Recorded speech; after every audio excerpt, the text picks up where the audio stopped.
तंत्रनिकेतन व महाविद्यालयांचा अब्जावधीचा third party audit घोटाळा काय आहे प्रकार आपण जाणून घेऊ। महानगरपालिका, नगरपालिका, नगर परिषदा व जिल्हा परिषदा यांच्या विकास कामाचे ऑडिट शासकीय तंत्रनिकेतने व महाविद्यालय यांच्या मार्फत करण्यात येते। अनेक रिपोर्ट हे घटनास्थळी न जाता कॉलेजमध्ये बसून किंवा हॉटेलमध्ये बसून दिले जातात। अनेक रिपोर्ट हे फक्त पैसे घेऊन दिले जातात।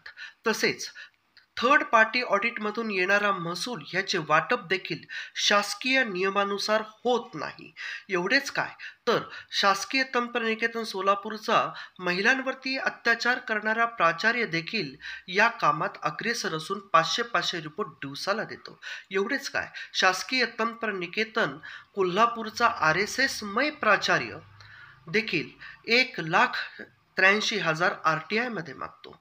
मात्र जनतेच्या पैशाचा हा चाललेला अपव्यय थांबणार तरी कधी?